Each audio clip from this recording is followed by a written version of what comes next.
Hi, welcome back to my dirty, discombobulated kitchen. Andy's Less Fat. I'm Andy Carlson.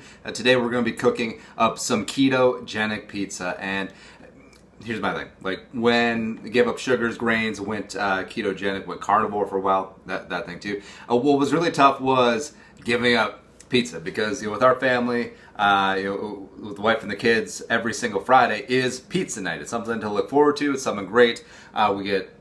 We make pizza, we watch movies, it's phenomenal. It's great bonding time, and it's great family tradition.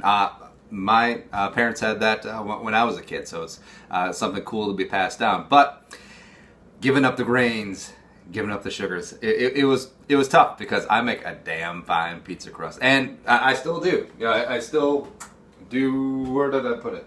I don't know. Because the wife and the kid, obviously still eat crust because they enjoy life. I'm just kidding, but we make a great crust. And I've experimented with almond flour crust, cauliflower crust, all of those various things. Just never was the same. And I got to the point where it's like, you know what? Just eliminate it. I'll just eliminate the crust instead of trying to find something that is, a not great substitute. Now, I have heard about the ground chicken and the Parmesan. Like you got essentially a chicken Parmesan crust. Gonna try that eventually, but for now, this is what we're doing. Really important, Pyrex dish, and all you do is you just put the toppings in the dish and then you bake it, and it's phenomenal. Let's get going.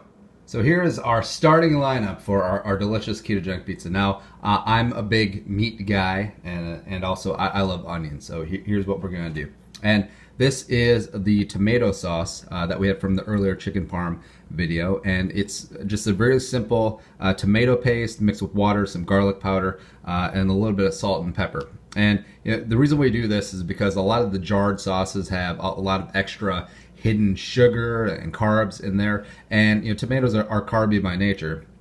So we're just going to use about 2 tablespoons for our entire Pyrex dish, because you just want the taste of the sauce. You want the essence of the sauce, because then you actually have, actually it seems like pizza. Because it is. I mean, it's just toppings with pizza. For me, red onion. So I have an entire diced up medium-sized red onion. Now, you can leave this out. This is going to add a little bit of carbs, and that'll be factored in at the end when we reveal what all the macros are for this bad boy. But yeah, I greatly enjoy onions on pizza. We're going to go to town there. We have 2/3 of a pound, about, what would that be? 10, 11 ounces of already cooked up ground sausage, and then 28 pepperonis. Yeah, because you like the spice. It's a spicy pepperoni.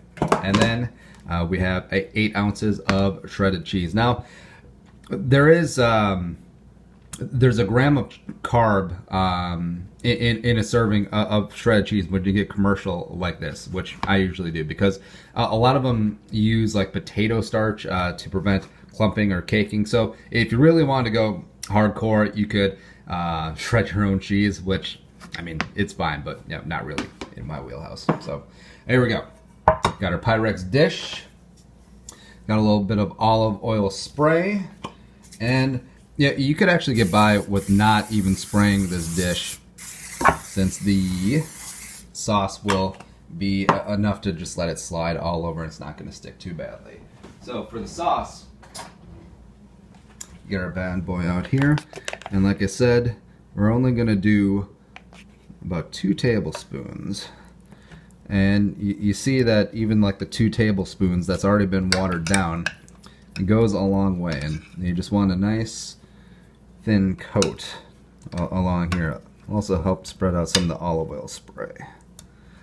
Yeah, apparently that can's a little bit empty because there's a little bit of particles in the air. Hopefully they don't stick to the camera, because hopefully I'm not getting too high on this video. Alright, so we got our layer of sauce. And what I like to do is layer cheese, toppings, and then top it with cheese on top. So since we don't have a crust, sort of will encapsulate everything and make it really easy to eat. So we're going to take about 1/3 of the cheese that we got, just put down like a nice little layer and a base there. Next up, do the sausage and the onions all in one layer. So So get all the bad boy. Oh yeah. I'm not gonna lie. I'm a sausage guy, and you can take that out of context however you want to. But growing up, my dad's favorite pizza was sausage, onions, and mushrooms. And I mean, you could have mushrooms on here, but I mean, I can do without or have mushrooms, whatever. But just look how much onion I have here. Just insane, right? Going to town there. And ooh, extra. Just as a little bonus kick, like doing a nice layer of garlic powder. Make sure to do the garlic powder instead of the garlic salt, because some of those garlic salts can get janky. You can have added carbs, and also allow those salt like substitutes where it's like, nah, ain't nobody got time for that. All right, then we'll take another third of our cheese. And you want to leave enough, because I like leaving a decent amount to really top that bad boy. Now we got pepperoni. Then we'll fast forward.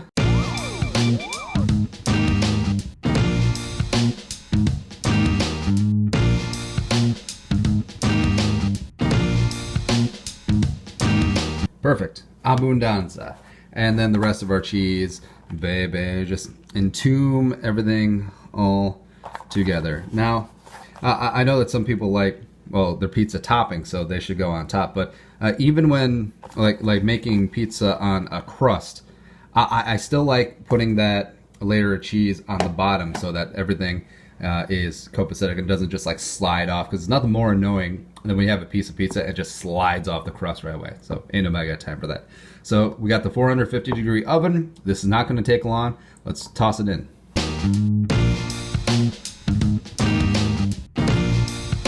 And after 12 minutes in a screaming hot 450-degree oven, oh baby, the results are in. It looks good. And I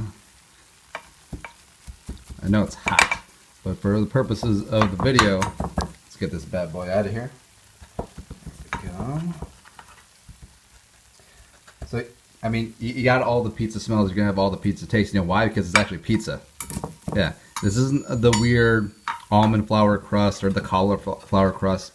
And I'm sure some people make great versions of it. And respect where it's due. But just really wasn't my thing. So, to hell with it.